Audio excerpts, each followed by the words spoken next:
Hi everyone, welcome to Decipher. Today we've got Jonas. Jonas is an experienced producer with a history of working in the music industry. He's skilled in music management, music licensing, and music composition.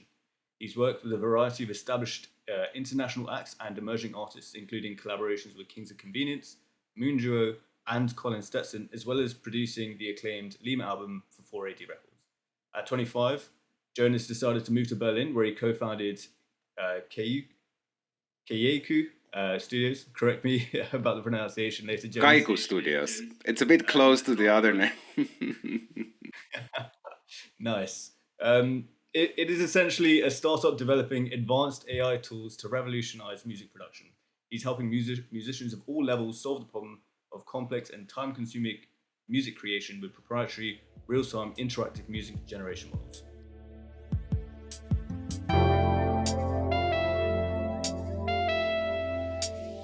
Welcome, Jonas. Thank you for coming on the pod. Do you want to just tell us a little bit in your own words about how you got to where you are right now? Yes, so I started to see. So I moved to Berlin, and we had these studios called Kaiku Studios, and we kind of expanded there. A lot of people started to come over. It was kind of greatly located in Berlin because a lot of people from the United States, England, and around the world would come to Berlin to have the Berlin experience. You would meet. It was kind of a great hub to be in 2010, 12 for creativity and music. So people would come there. You could meet, make collaborations, start to produce records, and find bands and artists and get to know them and build your network. So we kind of developed this studio concept, and then we ended up with 4 studios in there. So it was kind of a complex. But around 2017 and 18, we realized that this mid-level studios was declining. Like, people would still come over, but it was more of a rental business. People would fly in from London, from XL Records, Domino Records artists, Warp Record artists would come over, but they didn't need me to anymore tell them how their hi-hat sounds, because they all use their own DAW. So the digitalization, the kind of DAWs, which means digital audio workstations, they would become more popular. That means basically people, don't need a studio engineer anymore. They use a computer and compose and produce the records themselves. And they just needed to basically come over and rent the space, maybe borrow a couple of synths, microphones, hang out, facilitation, and kind of saw that decline. So I was always interested in technologies, and I got really excited about AI and artificial intelligence. So I started with a American developer, starting to kind of look into how we can train music or how we can make music with AI, and basically our vision was to make these, would be useful to have these musical helpers around in the studio. That's kind of what us as producers and songwriters need. Most of the time when you start a song from fresh, you need some input or a companion to kind of help you get going. So we started to basically do that then in 2018, and basically I started to deconstruct music with analyzing it with colors, and we're trying to kind of use that as almost like a training material, like turn it into color and then train the model like that and like color frequencies and time. But it was complete failure. And I heard a lot of people have done that. It was complete failure, and it kind of failed completely. And then I keep researching, met our current researchers, and kind of started to build this real system that we built now about 2021, 22 during the pandemic, and really kind of realized what we were able to do and how we do it around then. And now we're in 24 and almost ready to launch. Nice, nice. So in the music AI industry, you have competitors. You have Suno, Google, Meta. What are the limitations of what they're doing, and how's that different to what you're doing? Yes, very very big limit, very very different approach. So we already kind of saw this happening in 3 years ago.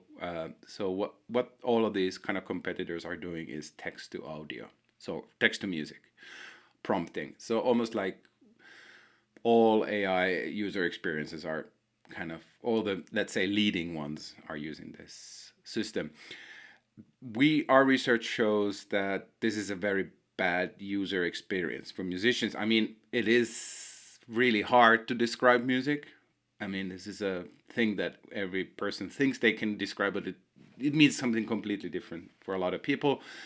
Another thing is the person who's trained the model have decided what soft means or hard or genres, and that can differ a lot in different cultures and etc. So we've trained our model understanding music, and music is a, let's say, universal language, and everybody understands it. So it's a way better approach, and that's the difference. And we already trained the model separate, knowing the music industry is divided into different copyrights. Therefore, we separated those two different copyrights, meaning publishing and master rights. That also basically means that we need to train our model very differently, rather than describing music and tonality like what these competitors have done. And then, okay, so instead of text to audio, it's, let's say, listening to musical context. You've also got models like StemGen. So that StemGen does the same thing, and they also have a real-time demo available. So what differentiates you from a model like that as well? StemGem. So StemGen is almost like it's playing a loop.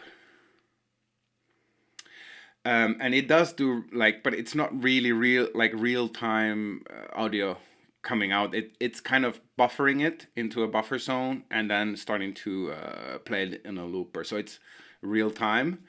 Another thing is it's bad audio quality, which is generative audio is in high quality is really takes a lot of processing power, and that's not basically possible without a mega supercomputer. But that's the difference. It's again very different approach. Yes, you can. StemGen is awesome. I mean, great fun tool to work around with. But when you're a producer, how do I say it? Like how we approach generative audio is, first of all, the music, our prediction model, which is a music model. It's trained to understand music, so notes, and in the DAW world, we call it MIDI notes. So it understands MIDI. We put MIDI in and MIDI comes out. So notes in, notes out. It can understand all kinds of genres. It can play in all kinds of genres. It will play with you. You can change your melody. So you just play and it'll kind of jump in with you and start to jam out with you. That's the difference. With StemGen, you still need to press stop and, stop and play. You understand? So the kind of difference of the interaction is very. It's a different approach on things. Also, StemGen can't listen really in the same way like real time deconstruction doesn't happen, and stuff like this. So we believe the user experience of a musician is playing. So if you go into a rehearsal space with a bunch of people co-writing, what you do is you take a guitar and start playing. Hey, I have these ideas, and that's the approach we have. I have this idea. I start to sing and I play these notes, and that's what we wanted the AI to do, to understand the music, and then when you start playing it, it'll jump in and start to play with you as another person, a musician, would. It's actually a really interesting way for your product to be interfacing with the consumer, because one use case I have with ChatGPT quite a lot is I'll be like, okay, you're my companion right now. You just need to unlock my creativity, help me, like ask me some open-ended questions and just get me thinking some things through. And it seems like what you're trying to touch on here is you're trying to help a musician kind of unlock their own creative process by allowing someone to be sitting alongside them, kind of jamming out with them. Um, and I mean, look, there's a few questions. I mean, do you kind of like lose your creativity when someone else is taking the technical skills away from what you're doing. So, for example, this is more related to the other products that allow you to do text to music. If you don't have those technical skill sets of playing an instrument, do you lose your ability to be creative when it comes to music creation? That's a great question, and a very valid question. So, for example, electronic music production, being a musician, like learning stuff from a conservatory and then being an electronic music production starter or producer, there might be a very different approach to creating music. A lot of music tech is based around electronic or music producers. So DAWs, for example, are designed to be very easy, even you're not musically trained person. Therefore, we, for example, added our basic AI musicians are integrated into DAW, so you can use them in DAWs, and also very simple. So our approach is always simple UX. You don't need to be a good musician, but you can also be there's an advanced feature. So we need to make sure that the approach of our user experience is accommodating the jazz drummer who makes free jazz, all the way up to the super pop teenager or EDM producer who's 13 years old. Everybody needs to be understanding that. So I think what you're saying is the user experience, in my opinion, like for everybody who wants to get involved in music, even though your level is, non-existent, or you just love music and want to kind of get into it, or that you're a trained conservatory pianist. Both, everybody can use it. That's the kind of the range, and it's very hard to do. And therefore that's why the approach is like that.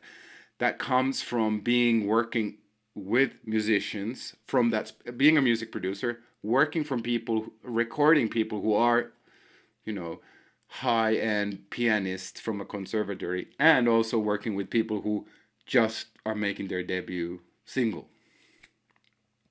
Does that answer your question? It does. It does. I mean, and the reason why I bring it up is because you look at people like Rick Rubin in the music production industry, who quite famously, don't really have mastery over any instruments, but he has an incredible way to communicate and express his feelings, and he has an incredible sense of taste. So when I look at a product like this, it seems to me that's where it's going. It's actually good. The emphasis goes away from the technical skill set and more towards your ability to understand music and have taste for good music. Is that where exactly? You kind of see it And going that's as well? amazing point of view. So that's why our AI model is listening to music. So the approach is, because communication, like in Rick Rubin's case, is really complicated. Like taste and how I go back. We believe that humans are in the future going to be just curators. Yes, the technology will jump into the technology, but into the computers and into AI, you don't need to mix your songs anymore. You don't need to master them. That's all done by AI. But the fact that you need to choose what is cool, and you need to say yes, yeah, no, not that. Oh no, yes, that's still what people do have always done in the studio, or a producer has done since the 70s and 60s, or since invention of recorded music, or even before as a composer or what is that called in English? The person in front of the orchestra who dictates the music. Has always done. So yeah, I should know. But conductor, like conducting, you're the conductor of your kind of AI army of musicians and technicians, and that's where it's going. The only thing in my opinion, is wrong approach is this kind of jumping already into the prompt. So it's so hard to write in words what is music.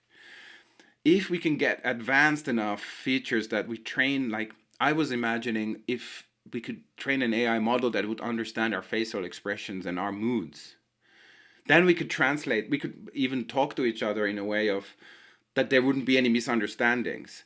That's the tool we need to prompt music from, yes, but we're not there yet. So there's so much misunderstandings happening. That's the problem with LLMs. Therefore, like our model, you can input also music. You can just drag and drop a song in, and it'll understand what genre it is and all the notes of it, and you can just like get inspired by that song and start to generate. So that's kind of another approach. If you're not a musician, just listen, input music. What do you like? That, and that. Okay, great. Here comes out. And then you can be a curator, adding from the sampler model, which is a generative audio model. You can input all those songs, license the master rights, or just go through different sample banks, add the audio to it, add the tone of the composition to it, go back to the composition. Oh, it's not beautiful enough, or it's too much chords or too little chords. You can adjust those. So it's kind of a more, let's say, that kind of real-time Inuit kind of way of working and creating music with the language of music, rather than just prompting, I want a soft song, and then comes out the song. Because that procedure is just so, it takes a lot of time. Plus it's bad audio quality, so you need to run it through a DAW anyways multiple times, and you go like, oh, it's not good enough. Well, what about this? What about that? I mean, I think prompting works really good with ChatGPT in a way. I use it constantly just to help me do work. It's a great assistant.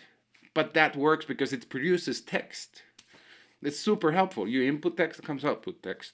But like with music, it's just so huge. Like the language of music is so simple, and the tone. Then it's so much easier to communicate with anybody. That's why musicians together can, communicate without words even in a rehearsal space. And that's the place where you want to be as a producer. It's incredible you mentioned that because, Shav and I, obviously, we have programming experience. But the programming language of the future, I mean, I'm not trying to be funny, but like it is English, right? And it's your ability to communicate like really concisely with people that's going to matter, and express how you feel. And you raised a really interesting point of having AI actually be able to assess your facial expressions to see how you're feeling, because it's basically accepting the fact that most people are not able to express themselves very clearly and can't tell people how exactly they're feeling. And I think the product that you're developing is actually very, how you say, aware of this phenomenon, and it's adopting that pretty much. Yes, it's because I'm also myself in the autism spectrum. My brother is also like, we're all like in this kind of weird brain world that I think happens to me constantly. So I hate it. I find it so frustrating that it's like, what did you get out of my word sentence? That's not at all what I meant. I mean this. How can I explain it? So you're really building it for yourself. Hmm? You're really building it for yourself then. Yes. Well, I kind of see that the math is just so simple. It's a language it's a universe, everybody understand it. It gives me so much gratitude out of that. Music is the same. Then it comes down just on audio and tone.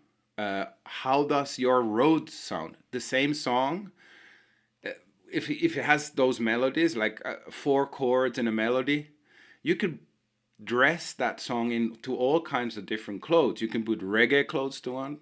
You can put EDM clothes on it. It's still, you know what I'm saying, like it's that simple. So the composition is always a composition in notes and harmonies, and then you'll have the audio side, the tone, to kind of determine what your clothes are almost. What is the tone and what is the vibe or genre you're after. And this is, I think, a way better approach. You understand what I'm saying? Yeah. Nice. Okay, fine. Let's just go along with that and just have a little thought experiment then. Let's take this as far as you want. All the tech is at your hands. What does it mean for you to actually design for a musician? Like, if anything was possible, what experience would you need for musicians to fully be able to interact with technology like this? So, how I understand this question is like, you might because I live in the future, so I think about this like what is the basically user experience with this technology.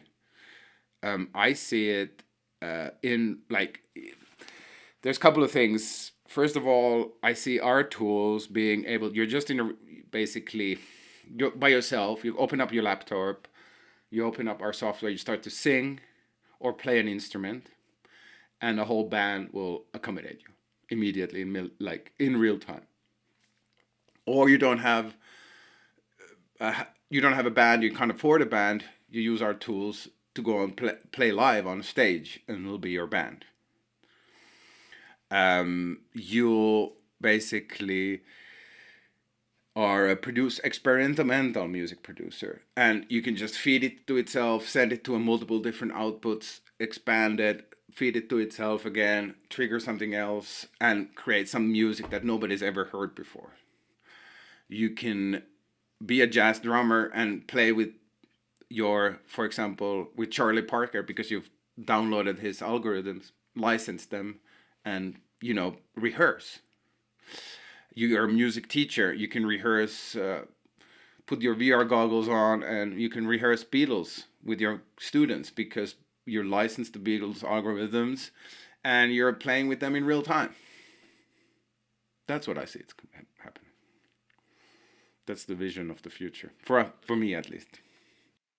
Super interesting. I recently went for a demo of the Apple Vision Pro, and they have something like this where you're literally in a room full of musicians.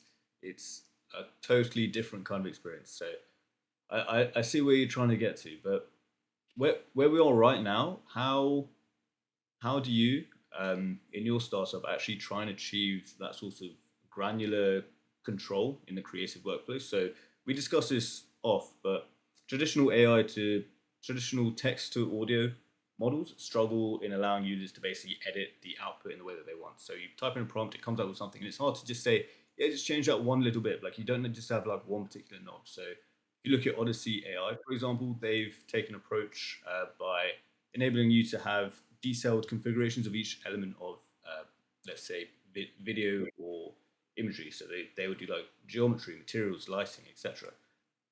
And they allow you to change all that independently. So what is the multi-model approach for you guys? Is there an analogy to be had there? Yeah, exactly. Well, that's the multimodal, first of all, approach is the different musicians. So you would have polyphonic musicians, rhythmic musicians, monophonic and duophonics, and the generative audio module. So they're all different models. We train the models to understand the complete song, like MIDI compositions, but then we separate those stems. We talked about this off, but exactly how you would say in a sense of adjusting lighting a little bit and adjusting that the same you can do with just play the bass plays. I want the bassist to be a reggae bassist rather than this, like the song that you're making is for example, an EDM song, and you have the drummer and everybody else, and they're all different models. We train them at the same time, which is a long process, but you could open up several musicians, and then you can swap the musicians, saying, well, actually the bassist doesn't need to play an EDM bass line, I want him to play a reggae bass line, and still keep on going, and I'll swap the sampler to put the sounds that it makes, because our musicians, they can play all sorts of they send out MIDI constantly, so that means that you can control an external MIDI device like a synth or a sampler, or an internal MIDI device on your DAW, or our sampler that is a generative audio model that you can have your own libraries in, which means you can then swap those constantly over, because that's what music is, and that's the creativity, is to be able to change in real time and make your decision. I mean, almost 90% of the records that I've produced happen to be, the output comes because I'm twiggling something and going like, whoa, now we're there. I didn't expect that. I was just twiggling around, and every music producer knows what I'm talking about. That's how you kind of come out with that output, is twiggle, exactly, to be able to be modular. That's the kind of foundation. And again, going for the user experience, all the way from the jazz drummer who's experimental, all the way to the spectrum of musicians to the other side of the pop teenager. Everybody needs to be able to use those things. It's interesting because you are adding like a little bit of like randomness into the experience of creating music, then, Well, right? that's a really interesting point of view. Music has been random, like since the like invention of improvisation. That's what improvisation is, and that's what our model. It's an improvisational model. That's the whole idea of it. So, if you go like if you go back enough, everything's based on randomization. Like, okay, I understand that there's been like compositions and people do compose things, but they compose also in a random setting. Sometimes you just do something and it's like, oh, that's the thing I want to do, and you keep repeating it, and that starts to form something. In synthesizers, like there was a, if we look about technology, that was the first AI. That's a program. Like in synthesizers in the 70s, you would have arpeggiators. Sorry, hard word for me. And you would have different settings for that sequencer, and one of them is random. And that's the first, I think, AI. It's a programmed sequencer, but it's a random sequencing that it just takes an arpeggiator would take the notes that you press in and kind of play them dun dun dun dun dun dun dun dun dun, for example. But you would then put the randomizer on and it would go boom boom boom dun dun dun dun boom boom boom dun, like just randomly choosing the three notes in any random way. That's been basically the revolution for a lot of music genres, and a lot of beautiful lines, pop hit songs, has been that randomization algorithm. There's a few videos online, and you watch Kanye West producing music, um, and it'll be like someone just plays like a random note somewhere, and he's like, "Hold it, hold that," and then you're like, and he sees where it's going straight away, right? But it's random, and he's just inducing randomness into the process, and it's like actually incredible to see.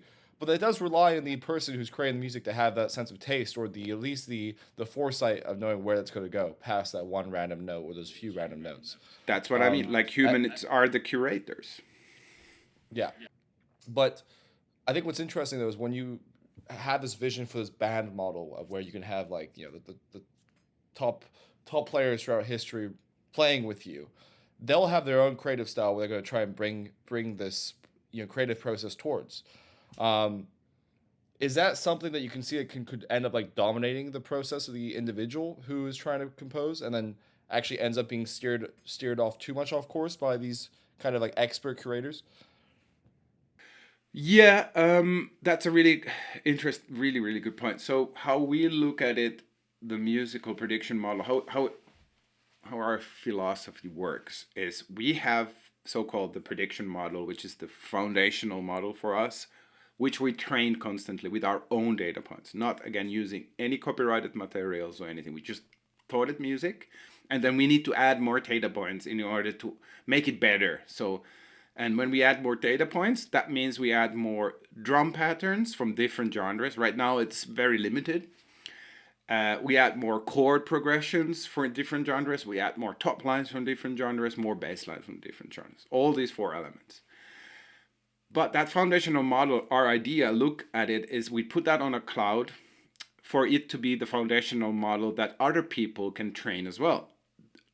My example is that this is the way that we can, for example, achieve what you're just describing as like basically going to Paul McCartney and licensing all of his bass lines, paying him money for it, paying Sony ATV money for that X amount, licensing those notes for 10 years, and it costs this amount of money. We train the model, users can download that model and jam. So that those, for example, that model, Paul McCartney bassline model, wouldn't be copying any Strawberry Field bass lines. It would just be inspired by those. It would sound similar compositions to that. But at the same time, some user doesn't like, for example, our keyboard playing model, and it thinks it's super stupid, it's not good enough, I need it to be better. They can train their own model, which is kind of this you've heard about this, adding ad models on. So you can have a foundational model with small data sets. We can just add a thing on, create a new model, and then that would be the model, etc., etc. But our idea is that our musical model, the prediction model, we train constantly, and we add more data points constantly, so that it becomes better and better and better and better and better in time. Make sense? Answer your question? Yeah, it sounds like a much more of an ethical approach to all this. But Yeah, I think so too. Yeah. yeah, but for me, let's just take it down one notch, because I'm not familiar with the legal landscape in music. So do you mind just explaining a little bit about licensing, compensating artists? I'm aware of a lot of these lawsuits against these big AI startups like Suno, Udio. So can you explain a bit about why that's happening, and how are you bridging that gap? So Suno and a lot of these companies, they have basically took a published song that has been released, and took that song as itself, tagged it with different kind of metadata, and then trained the model to understand what this is. Problem is, at that stage, they're violating two sets of rights. First of all, publishing, which is the songwriting in that song, and then the master rights, which is the tone and the recordings of that song.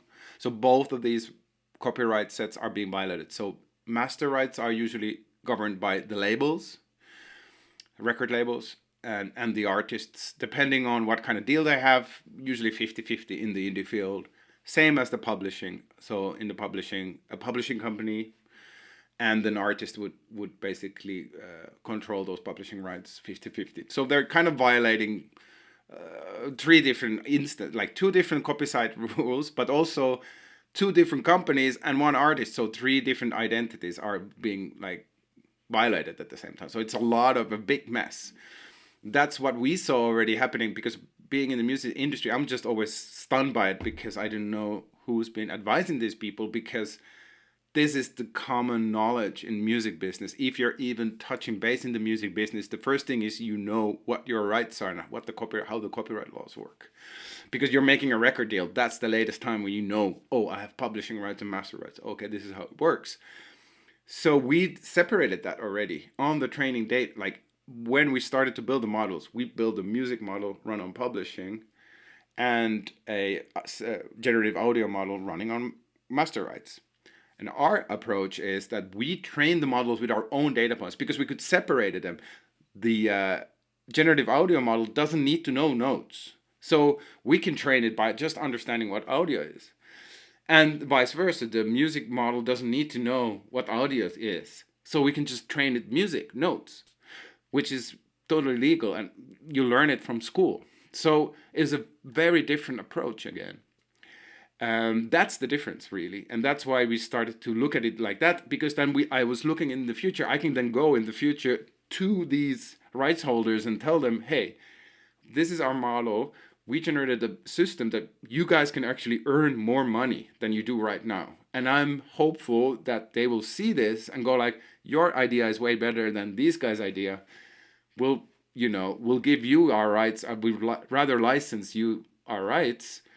Not exclusively, but everybody else can do that as well. But at least this is a model, a kind of functioning, good model that can respect copyright rights, which I believe could be even scalable for picture and text. So what do you own then? What does the musician own? Is it still the melodies that are being created from this process, or? Yes, so that's an amazing question. And there's been history of books being written about this.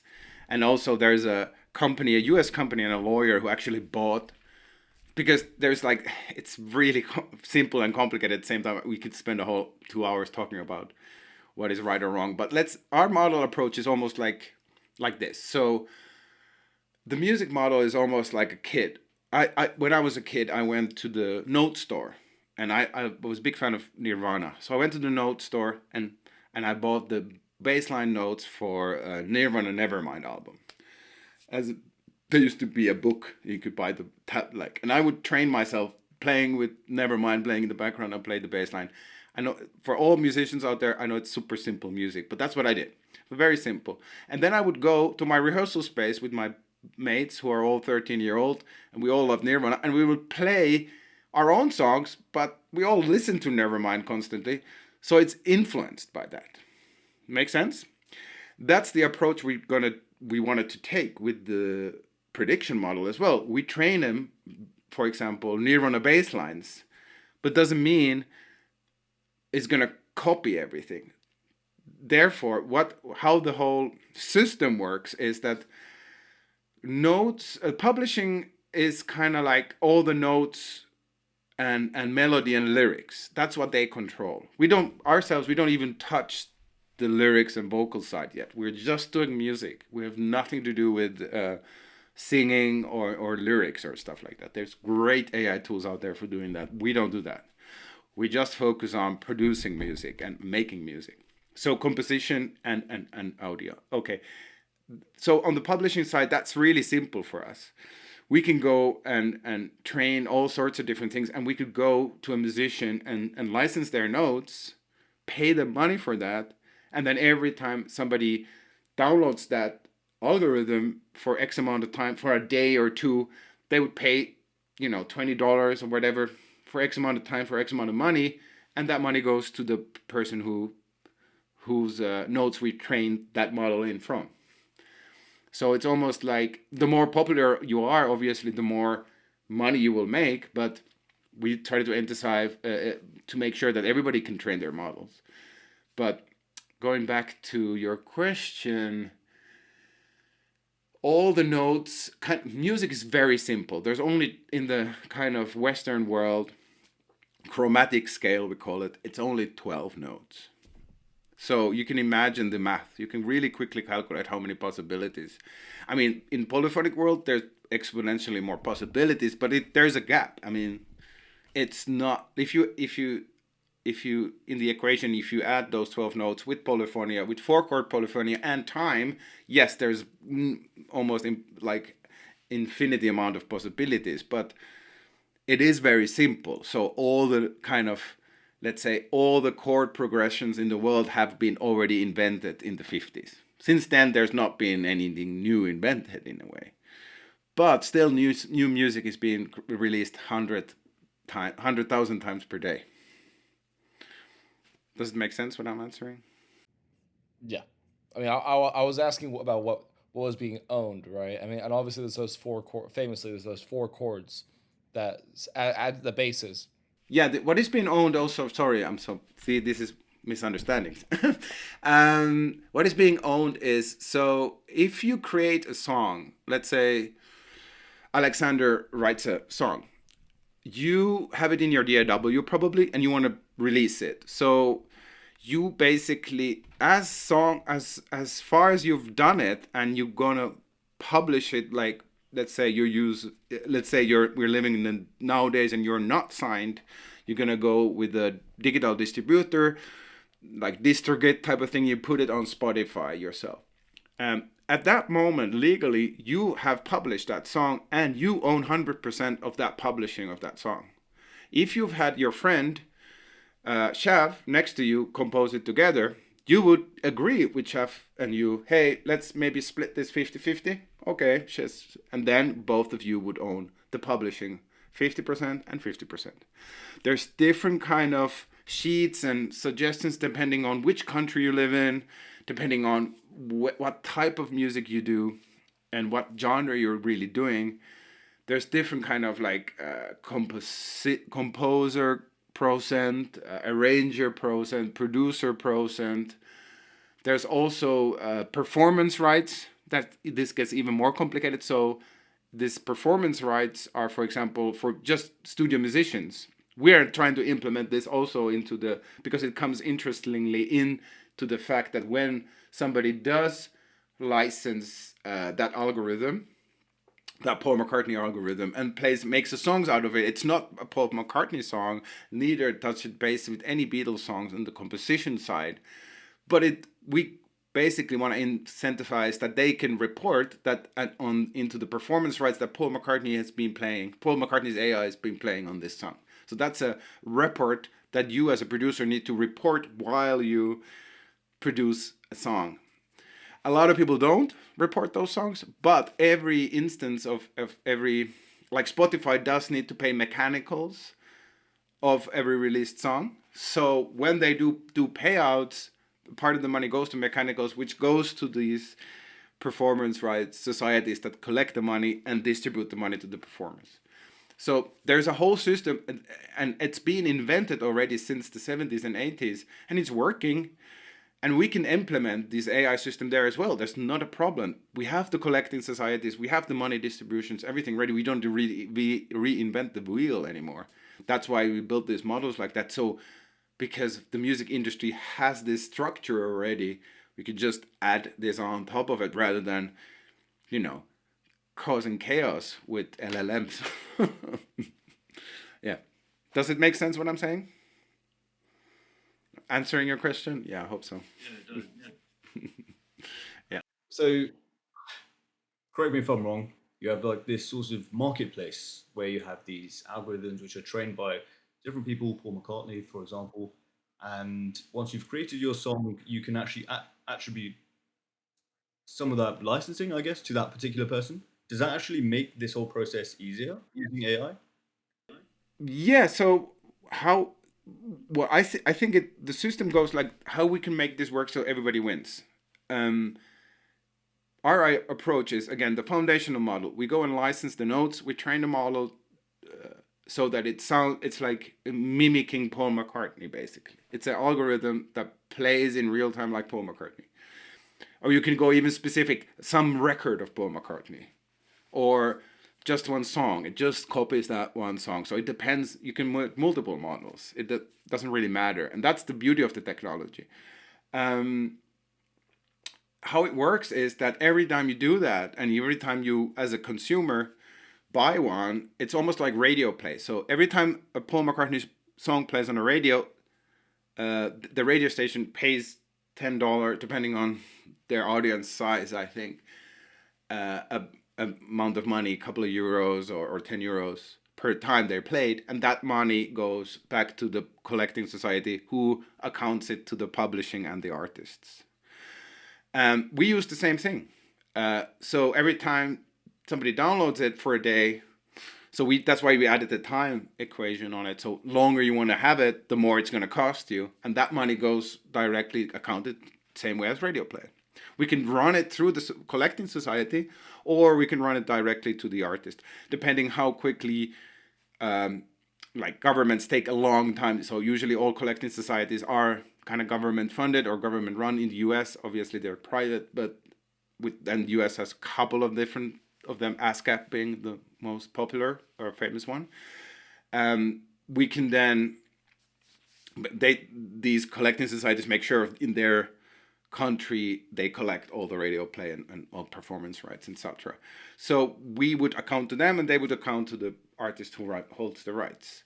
And that's how it worked for us. But then becomes the performance rights, which is not publishing rights. Performers rights is something that if that song is being published, that is used the algorithm, we would then make a blank check like, yes, you've used this, you're running it, here's a contract that you just make sure that when we're making sure that you report while into the publishing company, because it doesn't cost a producer to add somebody as a performer on it at all. It doesn't cost you. The media who plays it pays for it, not you. Therefore, it's a more kind of an easy automation to add on top of it. This is something we're literally building right now in order to implement that. There's multiple ways to do it, but it's fairly, so far, every record that's ever been produced makes this report anyways. So it's fairly simple to add an AI thing there as well. Does it make sense? Does this answer your question? Sorry, I keep always asking, does it make sense? No, please check with me. This is a completely different world to what I'm used to. So I keep asking these very basic, what must seem like basic questions to you, but No, it's not, and I'm super excited to always talk about it, and I just try to be really clear, because my knowledge is so much about music business, and I'm like, obviously you know about performance rights, and everybody's like, huh, what is that? I hadn't heard about any of this stuff until you mentioned it, to be fair. It seems a lot more ethical this way. It seems like a lot more people win this way than just, grabbing this music, training it, and just putting it out there, tagging it, putting it. Exactly, and I think in this way, like I was just saying about, just wanted to add quickly about, so in this way everybody wins, is also like the copyright holder wins because they can actually earn money. Actually, their income increases. The user get what they want. They don't feel bad by stealing piracy and stuff. It's almost the same evolution what happened with streaming. It's like nobody downloads anymore in a way, because we know that streaming pays people. It might be mixed feelings about how much streaming pays, but people rather stream than download anymore, etc., etc. So piracy will always be there, I think, in every sector of any business, but this at least gives us a win situation for all parties. Yeah, it's like a whole paradigm shift, like you're saying, when we switch to streaming. So yeah. Okay, so if we bring it back to more like an industry critique, why aren't other startups doing this? Quite simply, why have they not adopted a model like this? I think a lot of people are, and I've just had meetings with people who have said they've been following us, and I see Sony made a bass player that we're doing. Apple integrated AI models into their DAW. Just literally the same. Like I got inspired by Apple's Logics. They had these musicians already in their DAW. Actually, they had the drummer, for example, which was awesome. I used it all the time, but it was just pre-made sequences. There's nothing like that what it was, and I thought it was genius, and that was kind of inspiring me. But then when now they've added an AI model in there, it still is very different. It doesn't deconstruct music, but that's the kind of approach. But now everybody's kind of going into that way. The copyright thing, I have no idea what people are doing. I'm pretty sure Stability AI has done licensing. Stability AI audio. I think a lot of people will start to do this because, for example, I think huge sample bank producers who produce, or like, let's say, my mind's blanking, but there's these huge startups and companies who produce a lot of samples, and there's like other huge music tech companies who are whole business models of creating sounds.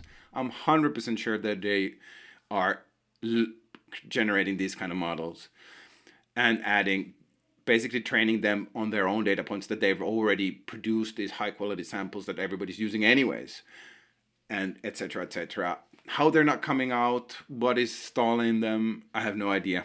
But the approach, I feel like, as I'm being very vocal, I've been about 2 years very vocal in every music industry event, in this podcast, in some talking to millions of investors and music tech people. I'm pretty sure people will kind of divert into this direction. I just feel that that's inevitable, kind of like it must happen, because the business model of, let's say, the text to audio or text to music companies might have a different approach. Maybe a short-term solution is just facing the lawsuits and kind of paying them off slowly, and then still kind of making money in. That is just a business strategy. But I think a long-term solution is what we're trying to do is a long-term solution, and I really feel that we'll get there.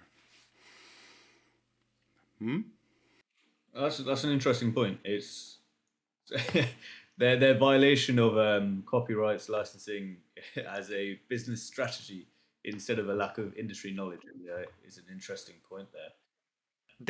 If you think about it, they just grab a bunch of audio. It's all available. You can just buy it, stream it, copy it in. It's really cheap to get it, and then you train a model and you just have a great model. You put it out.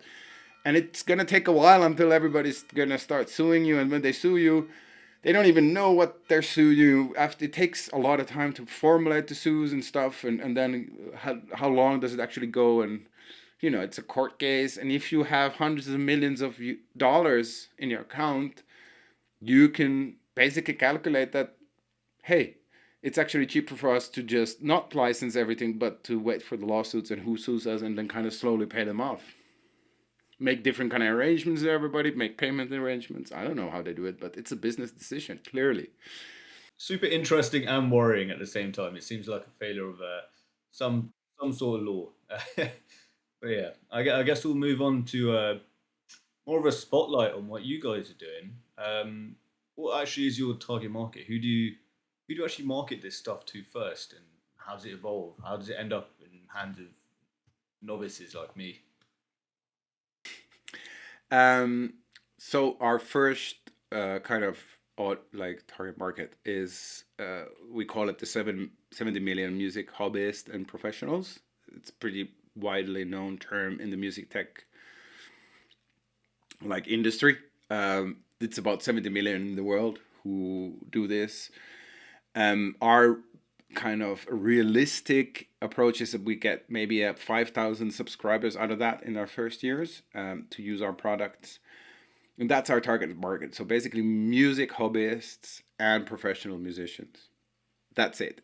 Until we kind of make the band model scalable.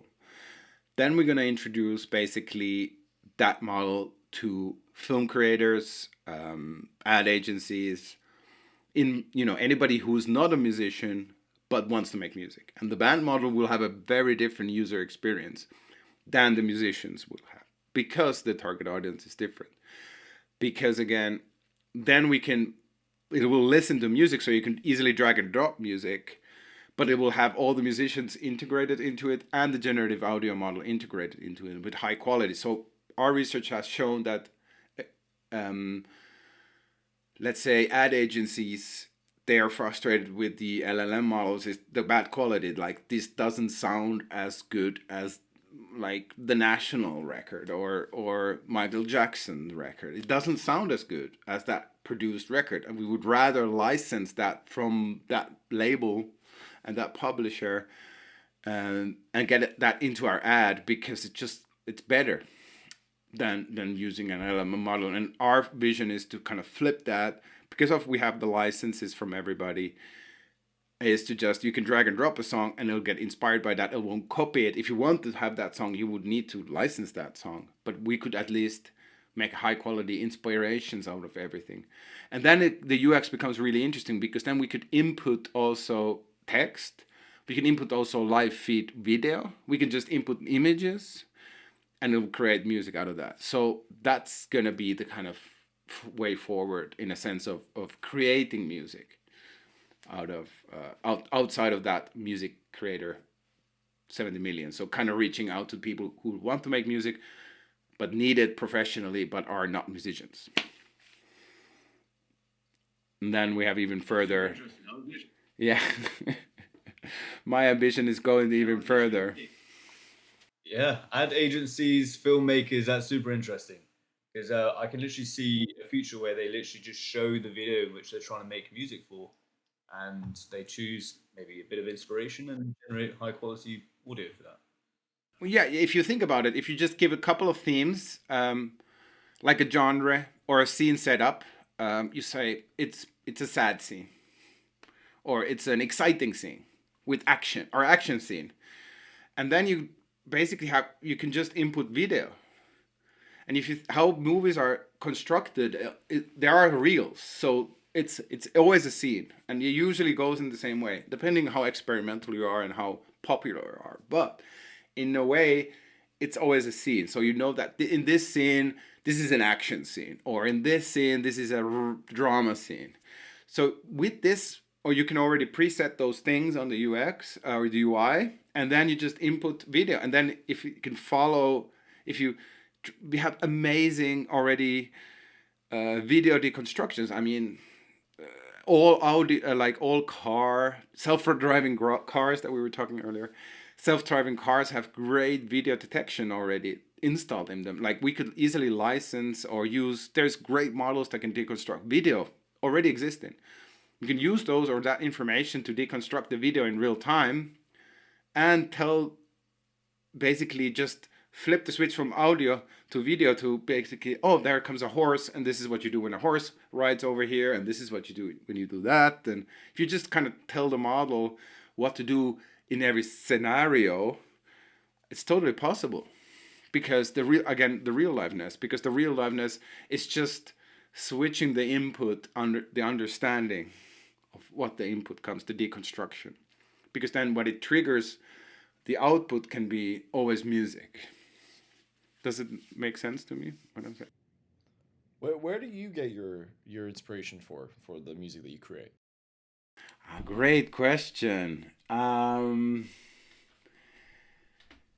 Where do I get my inspiration? I get usually, I'm really a sucker for great melodies. So I just listen to any genre, and I have this approach of, like, music is just notes and then what kind of clothes you put on it. So I can find a beautiful melody out of an EDM song, even though I'm not an EDM kind of cheesy guy, or I call it cheesy music, but I then kind of I'd find great chords in a classical song or a pop song, and I can get inspired by those chords, and I jam out similar type of chord changes and make them sound weird, and I add it to an analog synth and detune them a bit and stuff like that. That's how I get inspired. Again, it's a really interesting question, because music, or we can go back into the whole thing of how music and art is feeding itself forever. It's like, since the invention almost to art, it's been a cycle of reinventing and kind of, like, as you almost in fashion, you always go a little 20 years back. Oh, that was cool. Those, like right now, maybe it's hip to be around in the 00 trends. But it's still a kind of a cycle that keeps on going back and forth. Therefore, I am always inspired by stuff that was kind of what I was brought up in. And then how I've deconstructed that is that I take music in from anywhere, any kind of notes. But then I get inspired by tones very differently. I like tones in the nature. So I would get inspired by, oh my God, that's a weird sound from that cave. That's so strange. Or, oh, that metallic twist on my car door is such an interesting thing. I'll just sample that. And I can put that into my sampler, and I'll play those beautiful chords that I heard from that pop song. And that's kind of how I get inspired. For example, a record I did with Colin right now, it's coming out in September. We went to a warehouse. So Colin's kind of trying to push the boundaries of solo saxophonist. He's created a way of playing the saxophone. Nobody else in the world does it like that. And then he's obsessed with one takes, and his songs are super long, very minimalistic. And it's almost sounds like Otekre or some kind of Aphex Twin, but it's done with the saxophone. And how I wanted to capture it was, for example, he uses a lot of reverbs, and we use reverbs digitally and DAWs to kind of place distance in a two speakers to make them 3-dimensional. What I wanted to do was to capture those things. So we rented a warehouse in Montreal, and I put cables and speakers into all the other warehouse rooms, so it could create, for example, real-time reverbs. So like long distance. So it was a super huge warehouse, and the reverb was like 4 seconds long. And then we put one in a bathroom, so we kept that kind of 3-dimensional, really closed room sound for his percussive things in his fingers, stuff like that. I try to get inspired by stuff that nobody else has done, or I'm sure people have done chambers always, but point is, I get inspired by stuff that you would never thought that's done like that. Oh my God, that's a sound from a tire, or that lead sound is something really weird that you've never thought it would have been. That's inspiring me and exciting me. I mean, the reason why I ask is because, you work in tech. There's some very technical people, incredibly bright. But a lot of people are missing that artistic edge that I think can only come from people who kind of navigate both of those boundaries. So you can navigate the technical side of things. You can be extremely musically talented, and you can kind of play any instrument. But also there's like this artistic side, which is very abstract. That is like not a science at all. It's very complicated for people to like wrap their heads around. Um, and like one fascination of mine recently has come in the last few months is looking at how AI unlocks that. Hence, I was so interested to speak to you, right? And it seems like you really have a deep understanding of the creative artistic process that goes into making music and making like the next big kind of untouched thing. But with these types of tools that are available in artificial intelligence and these assistant models that we're talking about, for you, what does the creative genius of the future look like? Someone like who is the next kind of like great musician, the great producer in a world where products like yours exist? Amazing, good question. I'll go back. I feel like the creator is a curator. So deciding just to, I kind of live in the future of when I see all this technology available us in a millisecond, so that you can just think about stuff, because there's multiple layers on being creative. One is audience feedback. You can create anything, but do you mean you have an audience for it? No. I mean, we can see that also with AI. Like, why we have the possibilities for 2 years had right now that AI would, like AI labels, could make instant pop songs, produce a pop song every second, and put them on TuneCore or put them onto Spotify. Like, what stops that? Nothing. And there's probably people doing that, but the problem is humans like humans. It's called the chess theory in AI. You probably know about it. So that nobody watches an AI fight an AI. And the same thing happens here is, again, humans need another human to be the front of the art. So there might be a little niche market in the world for completely robotized AI music, for sure. It's cool. Maybe there's already a couple of artists like that out there that are completely, but it still needs a whole team of people to do that. So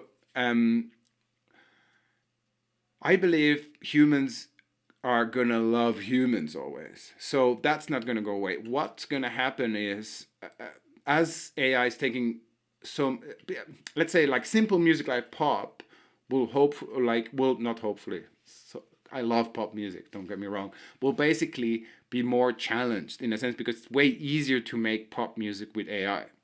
So individual IPs and curations will become more important.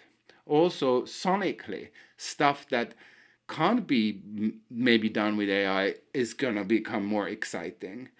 So the future artist is gonna be somebody who doesn't need to, or like, still needs to be a creative person, still needs to spend time making music. They'll just have more options. And usually in art, the more options you have, the more problems you have.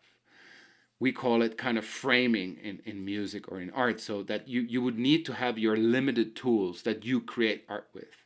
And that's your sound. And that's what makes you you. So creating more tools and kind of having everything possible around you might just frustrate people. So I feel that there's not going to be much change, and it's going to be more of a, like, I feel it like an excitement. And therefore, because we don't need like some of these technical tools anymore, like mastering or mixing, or I mean audio quality, or like say drum, like some little things that we can streamline with AI. The curation, the person who puts themselves in the message or who produces the concept of the music, still needs to spend a lot of time curating what is good and what is not, and putting that out there. Is this good enough that I can put my name on it and put it out there for people, and that people will actually listen to it and go, this shit is amazing, I want to listen to this, and this talks to me, kind of thing. Does that make sense?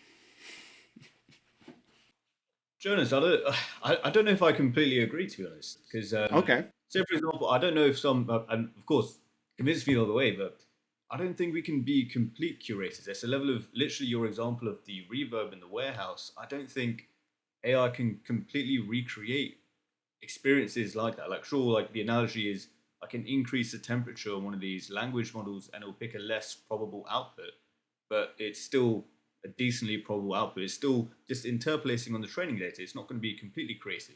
Or is there a level, because there's still this abstraction from the real world when we're talking about AI? Is there a future where we actually bring this stuff into the real world, where there's like some hardware products where it helps us be more creative? Or Yeah. Great point of view. So I kind of agree with you. That's why we do the because I we could have just used emulations of chambers for Colin's record. Nobody's gonna hear that difference between.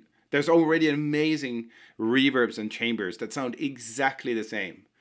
That if we would have put those two mics there or used the plugin, nobody that doesn't really increase the stream amounts or buying people buying the record at all. Nobody who actually enjoys the music makes any difference, but it's the concept of it. You understand? Like the approach that we went through that. It was very complicated and it cost us way more money and we wanted to do it because it's a concept. So there's something we can write about in our bio when we put it out. We can explain, hey, this is what we did. And that's it's what a makes the story. point of it.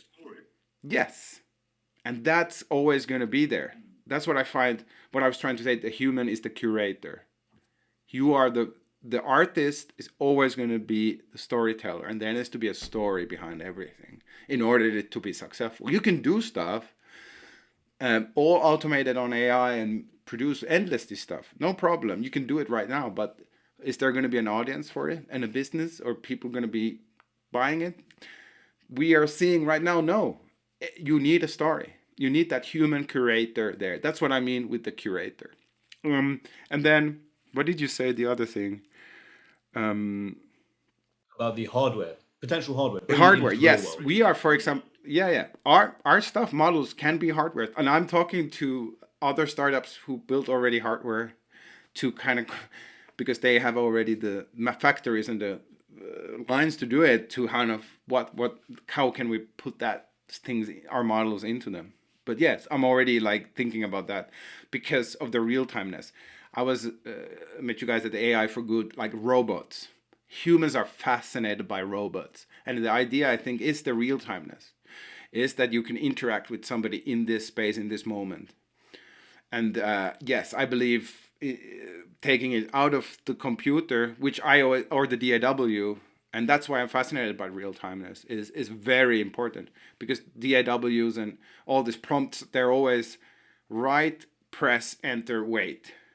Then comes something rather than interacting in straight time. And hardware is actually really, really exciting because we can then dedicate a complete chip to produce a specific model and run that model. So we can actually do a lot more in theory. Yeah.